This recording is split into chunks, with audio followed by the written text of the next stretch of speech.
from Kurtco Media. Coming up on this episode of Life Done Better. And so it's like, if you live every day, I used to have a quote, live every day like it's the best day of your life. Live every day like it's the best day of your life. I'm going to say it one more time. Live every day like it is the best day of your life. Welcome to Life Done Better. I'm your host, Jill DeJong. My guest today is my friend Koya Webb. She is a wellness visionary, author of Let Your Fears Make You Fierce, and founder of Get Loved Up, a conscious community that practices daily self-care and make healthy living a priority to promote healing, social justice, and spiritual connection. Hi, Koya. Before COVID happened, you were constantly traveling, hosting workshops, yoga retreats, and inspire and educate around the globe. How did you adjust to all the changes that COVID introduced into your life? How did I adjust? That's such a great question, Jill. And first, I just want to say thank you so much for having me on your podcast. Your sisterhood and your love and everything that you are is so deeply felt. And I just appreciate you. Oh, thank you so much for saying that. It melts my heart. Absolutely. And, adjusting was definitely what I had to do and what I'm still currently doing. And I feel like when something traumatic happens, there's the instant that it happens and how we initially react. Like some people are like scared, terrified, traumatized, and then how we respond. That's usually what creates our reality. So my initial was just shock. Like, wow, really? Wow, close down? Wow, mask? So I hit a lot of levels of just things hitting me very hard. I'm a very empathetic person. So people in my community reaching out questions. So it was a point to where I feel like I was pouring out all that I could pour, and I had to take my own advice. I had to get loved up. So I was doing sound healings every day. I was teaching yoga, meditation every day. And I was just trying to hold space for so many people. I realized and I promised myself that you will practice just as much self-care, meaning just as many hours on self-care and connecting with family and your community as you do work. And to me, that's really what helped me process, because I love to give. It is my joy to give. I'm in my dharma. I love helping people live a healthy and active lifestyle. I love helping wellness entrepreneurs build their company. I love these things. But what happens is a lot of us, especially as women, we're nurturers, and we nurture to the detriment of ourselves. Oh, so depleted, right? You can give too much of yourself and just feel like you have nothing left. Exactly. When you don't fill up your own cup, you're just not full. So you can't give to your greatest capacity. So I had to learn to love myself, and not just the bubble bath, not just the mani-pedi, but really my daily journaling, my gratitude, my breath work to deal with some of the trauma. I really had to learn to love myself. And that's how I'm handling the current chaos in the world. Well, I love that you're sharing that and saying that, you're still adjusting. It's constantly a form of adjustment that we need to do. And even without COVID, I think COVID just skyrocketed all the challenges that came to us, and we had to pivot quickly. And then, life is constantly challenging us in different ways, and it is up to us how we respond to it. Now, there's one thing on your Instagram page that just really sat with me. And you said, love yourself enough to set boundaries. Your time and energy are precious, and you get to choose how you use it. You teach people how to treat you by deciding what you will and won't accept. And I love that when we're talking about helping and being of service and loving your work and being someone that loves to nurture and take care of others, but then also setting boundaries of like, okay, where is it too much? Where am I starting to lose myself or lose my energy and get depleted? Can you talk a little bit about you setting boundaries? I love to give and I love to pour. And I, in the past, had not been good about setting healthy boundaries. And it is a big challenge for me because it fills me up to give to others, but I can't give to my depletion. So it's a very slippery slope for me, because when I give, I get joy. And it's hard for me to see what is too much. I literally have to set my boundaries beforehand, because when I'm in it, I'm like, oh my goodness, I don't notice that it's too much until it's too much. And like I'm frustrated, or I'm like, okay, I'm doing this and I really don't want to do it. And I should have just said I didn't want to in the beginning when I knew I didn't want to, but I'm like, oh, I'm just going to do this favor this time. And now it's like 4 hours later of doing something that I don't want to do. I literally have this alert in my phone, Jill, to make sure I don't get too caught up in working or people pleasing. Literally at noon, I get the alert. How do you feel? What do you need? Ooh, I like that. Yeah, I just ask myself how I feel. Do I feel exhausted? Do I feel hungry? Because I'll go the whole day working and I get to 5 o'clock and I haven't eaten. It's like, wait, how do you Yeah. feel? And then I check in, like, I'm hungry. Oh, what do you need? Make yourself something to eat. How do you feel? I feel exhausted. Okay, good. Go outside in nature, you know? And so it really does prompt me because I'm just like crushing it. Okay, next person, Jill. The next person, Tina. And I just go out through my list, like doing it. And sometimes I've also learned not to make beanies back to back, to put like 15-minute, 30-minute hour breaks, because I would just go back to back to back to back, not even giving myself enough time to breathe or use the bathroom or have a Oh, snack. gee, yeah, no, exactly. That's extreme. And you really want to practice what you teach, and that's self-care in the most versatile way, right? Nourishing your bodies with the right food, exercising, hanging out with the right people. And I have to say, I really do recognize that by asking others what they want, because it's also kind of a people pleasing thing, even though I'm very much like you, I like to experiment and try new flavors and understand, what makes them excited and happy and fulfills their heart. At the same time, you have to come back to filling your own cup. And it's such a great vision for me, because if your cup is half empty and then you're, people are asking for help or guidance, or, you're offering support, they're then drinking from an empty cup, right? Or from a half full cup. I think Oprah Winfrey said, they're then stealing from your cup. But if your cup is full and overflowing, there is plenty for everybody.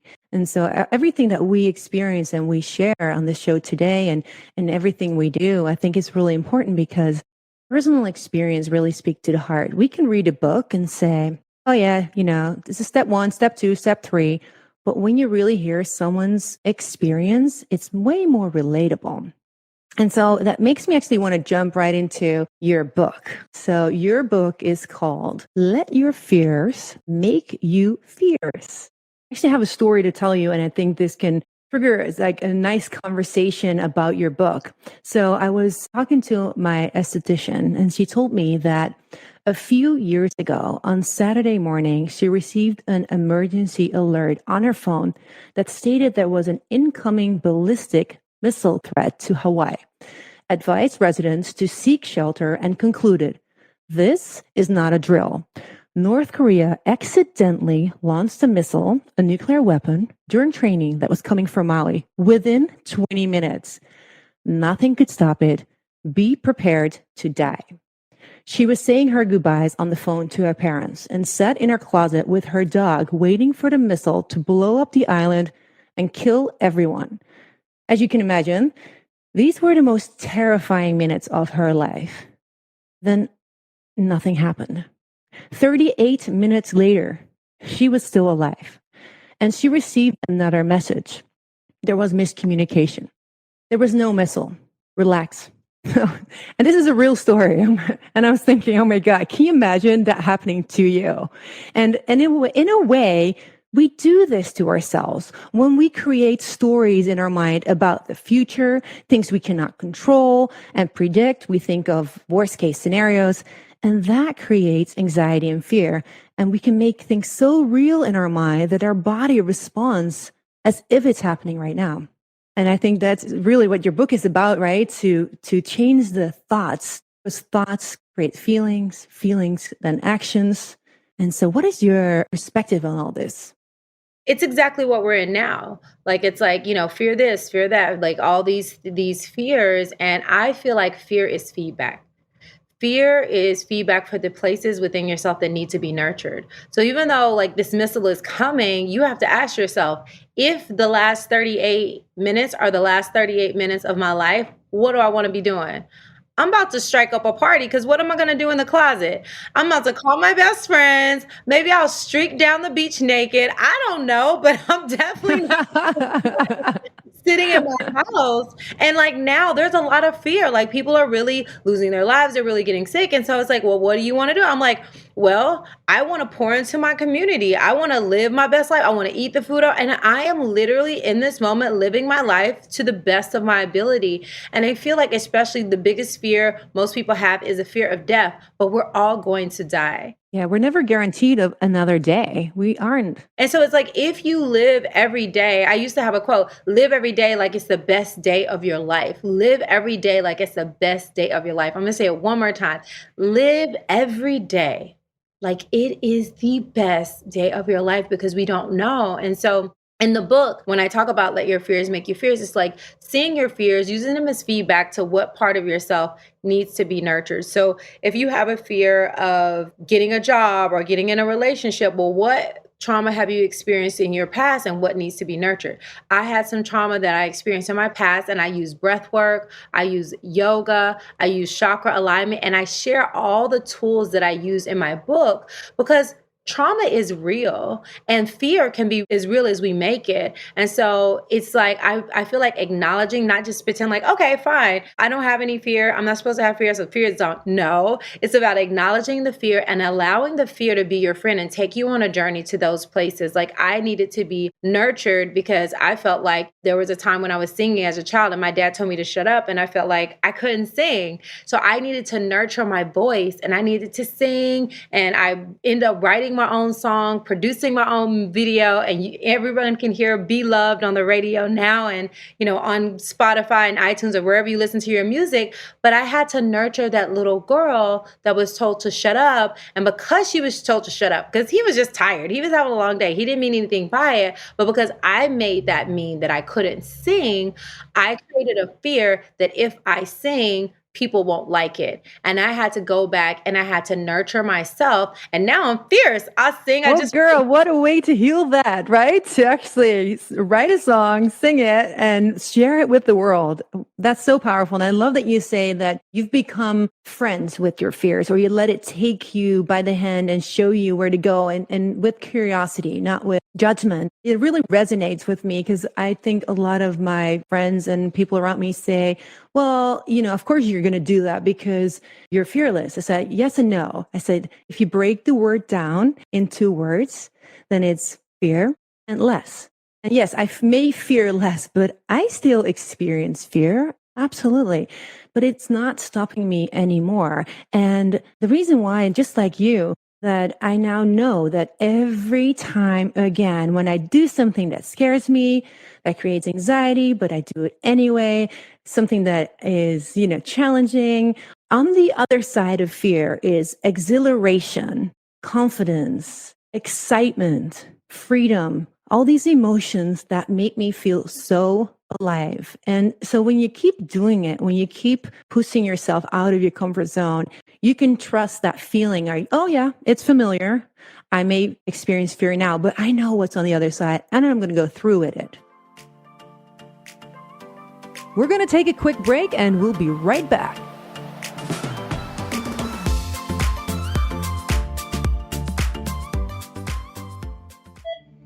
On Medicine, We're Still Practicing. Join Dr. Stephen Tabak and Bill Curtis for real conversations with the medical professionals who have their finger on the pulse of healthcare in the modern world. Available on all your favorite podcasting platforms. Produced by Kurtco Media.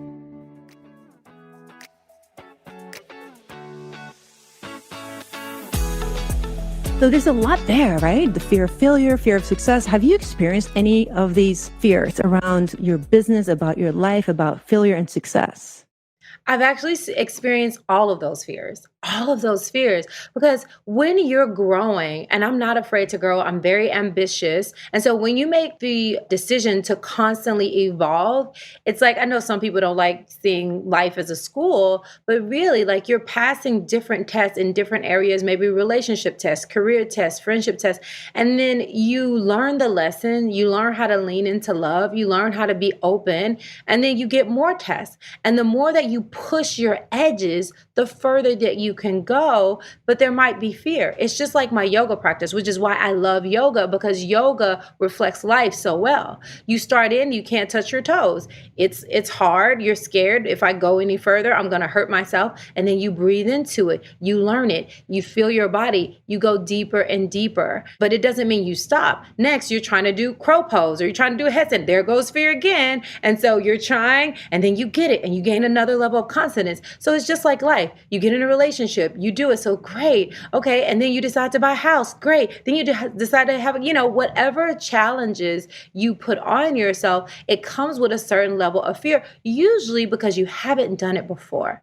So it's one fear to say, oh, this is new, I'm scared. All right, but I'm going to do it anyway. But it's another fear to have fear that's because of a past trauma. And that's what my book gets into, how to start healing the past trauma. Because a lot of times, even though you want to, or you have someone pushing, it's such a block that sometimes you can be motionless and you're like, I just can't, this is just not for me. And when you are facing those type of fears, where it's a place you want to, in your soul, you want to move forward, but you feel stuck and you don't know why, that's when sometimes you might need a therapist, or you might need a coach or some help to get over those. Because when it's fear because of trauma, whether it be because of microaggressions or because of assault or because of an injury or something that happened, like maybe something happened to someone close to you, all of those things. Because personally, when what happened last year with George Floyd reminded me of a situation that happened with my brother when I was 14 years old. So I thought I didn't know this was something that had put trauma inside me. I didn't know this was something that was still hurting me. But then once I saw the video, which I try not to look at those videos, somehow I saw the video and I saw my brother, and I couldn't stop seeing visions of my brother because he got jumped and pinned down in a very similar way. And I started having anxiety attacks. I went into depression for 3 days, and I just had all these dark thoughts and I couldn't stop them. And so I just started to breathe, do my breath work, do my yoga. I talked to my brother. I talked to my parents, because my brother told me not to tell anyone what happened, because we weren't supposed to be at the store at that time. We went to the store. They thought he stole something. Of course he didn't, but they pinned him down. They pushed me away, and I didn't understand because it came out of nowhere. It was three guys on my brother at 14, 15, he was 19. So I was just like, it just seemed so aggressive and so wrong. And it's like, and I felt so helpless. So I had to literally go back and breathe through that trauma, ask myself, what did I need? And I need to talk to my brother, make sure he was okay. I need to tell my parents like what happened. And once I process all that, I can now tell the story without crying. Because before, when I would tell the story, I would be drenched in tears. You could hear it in my voice. And now it just feels good to be able to share the story from a place of empowerment, telling people that if you've experienced something traumatic and it comes back up, don't just sweep it under the rug. Do the work around it to clear, because a lot of times these issues can stick in your tissues. Oh, I like that. It's the issues Get stuck in your tissues, and we have this trauma that we have when we do stuff we resent, or when we don't share when something negative has happened to us. And if we don't take time to release it, and I've been doing yoga for over 21 years, but still, because of the situation had ingrained itself so deep, and I'm sure other instances with police officers had also, in society, had also ingrained themselves within me, I had a deep-seated terror and hurt that I needed to heal. It's a really powerful share, because like you said, you didn't even know that you still had to deal with that. And obviously you were 14 and you weren't able to share in that moment because you weren't supposed to be at that store. So obviously you didn't tell anybody. And now George Floyd's video is in front of you, and all of a sudden your subconscious brings you back to that event so many years later. And then there's work to do. So that just shows that there may be unexpected things triggering us, things that, really just come out of nowhere, but hits us like a truck. And it is good to really sit still, understand what it is. What is it? Was it trying to tell you? Because it takes up a lot of headspace, right? So taking a close up and going deep into fears is certainly something that me and Koya suggest. And this also leads me to something that you address in your book. Turn your pain into your power and create your own reality.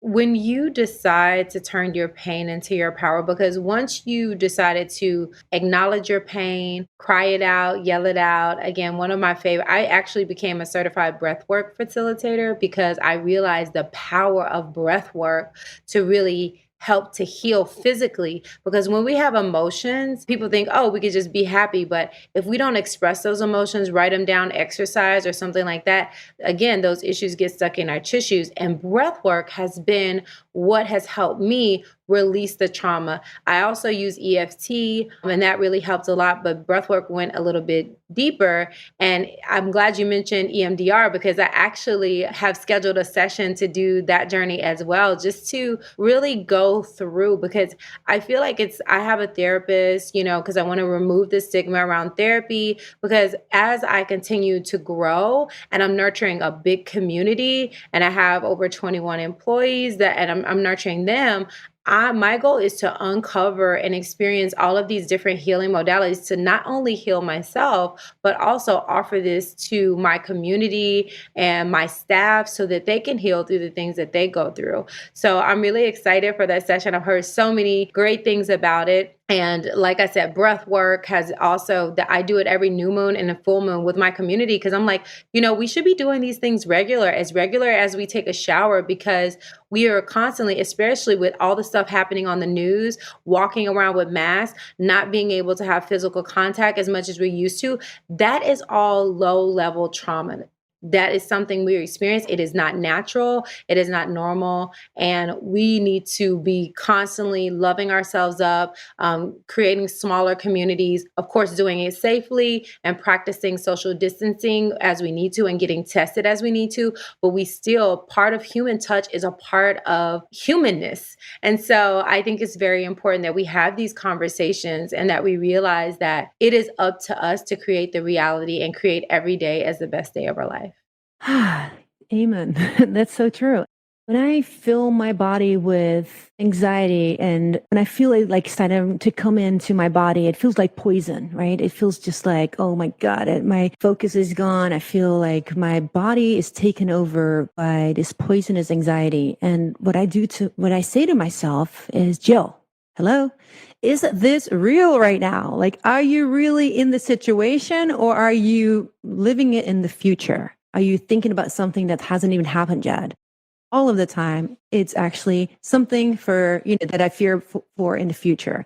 And that brings me to this quote. And I really love this quote. It says, if you are depressed, you are living in the past. If you're anxious or fearful, you are living in the future. If you are at peace, you're living in the present. And so, Koya, can you give me 3 ways that you really get that peace back in your life daily? What are your 3 things that are non-negotiable in your life? Time in nature. Time in nature really brings you back, because nature is experiencing all the things that we're experiencing, the changes of the seasons and things like that. So I love, even if I can't go outside in nature, I love looking out of the window, even looking at like a kaleidoscope or something on TV that is like all about nature, because it reminds me of the cycle of life and how everything is constantly evolving. So that helps me really get in the present moment.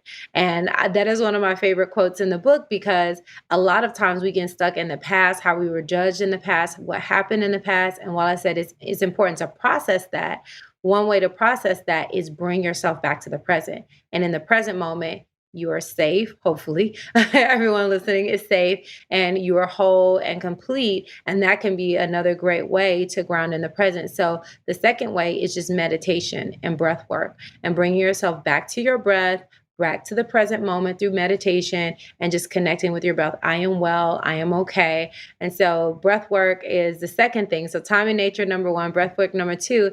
And then the third thing is connecting with others. I think community is very important. And like you mentioned before, not being afraid to like reach out to friends and let them know what's going on or how you're feeling. Someone that you trust, someone you can tell, and they can just hold space for you, not necessarily solving your problem, but just listening to you.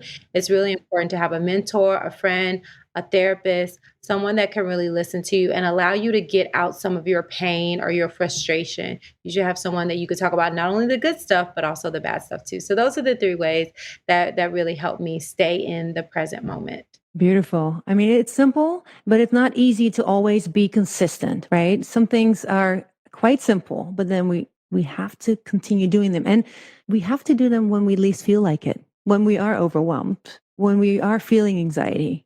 because usually we do the things that are good for us when we feel good, but we need to do them when we are not feeling well every day, just to make it a habit, and also for your brain to get rewired to already looking forward to that ritual, that time that you set apart. Already knowing that it's coming will then relax your state of being. Last but not least, I would like to talk about conquering fear, right? It's something that you can do as an action step outside of thoughts, but actually doing something. And I want to share with you a little story about my friend Renee, who was recently visiting me. And she was born and raised in Jamaica, now lives in Colorado, but she never learned how to swim. And so she felt always very unsafe in water. She did learn to swim as an adult, but still, if she can't see or feel the bottom of the ocean or pool, she would freak out and she would not want to be underwater with her head at all. So for her to come to Maui and for me to share the island to the fullest, I wanted to invite her to go paddleboarding and to watch the whales, because it's the whale season here. And she really wanted to see the whales. She took on the challenge, and I was so proud of her. She obviously wore a life vest, and she then came with me and my adventure crew into the water. We paddled deep into the ocean, and she saw the whales breaching, and I was just constantly looking at her. She had this big smile on her face, and she just looked really comfortable, and she felt safe in our company, knowing that we're all good swimmers. If something ever happened, we would, she'd be fine. So I saw that other side of fear. And then I was like, you know what? Maybe I can take her another step into this. So I jumped in the water and I invited her to come in the water with me. I said, why don't you lay on your back and just submerge your ears in the water so you can hear the whales sing? Oh my God. She wanted it so bad.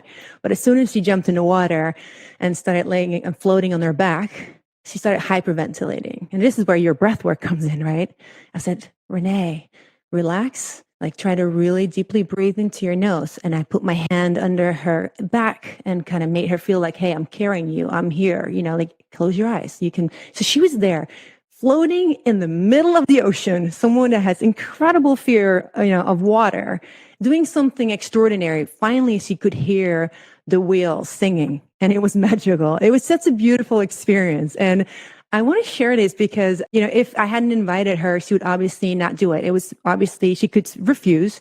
But I think if we can keep inviting each other and say yes, and sometimes, that again creates anxiety before you even do it, but do things together and heal together and create new experiences like that, they're so magical and so empowering. Because I do know that 10 years from now, when she looks back at this trip, she won't remember the day that she was just hanging out at the pool. She will remember the day that she was doing this adventure. So for the listeners, I would love to invite you all to really look into your life and see what fear you'd like to conquer and what fear you could invite into your life and as a friend and take it by the hand. Koya's book, Let Your Fears Make You Fierce. It's definitely, one that I would recommend. So Koya, I really, really, really thank you for opening your heart and sharing things that you may have not shared before, but also really diving deep and in the moment of sharing so authentically, because, you do a lot of podcasts, you meet a lot of people, and I just hear and feel the authenticity, everything come through. Thank you for taking the time to share all that you are and all your wisdom and your warm heart with us. Thank you. Koya, how can we stay in touch with you? You can find me at koyaweb.com and also koyaweb, KOYAWEBB on Instagram, and Get Loved Up. That's the name of my community, because in order to stay in alignment with love and conquer your fears, you have to get loved up every day, love yourself, love others, and love the planet. So you can find me at getlovedup.com as well. Thank you so much. Thank you, Jill. This episode was produced and edited by AJ Mosley for Kurtco Media, mastering by Steve Ricky Berg. Until next time, my friends, have a beautiful day.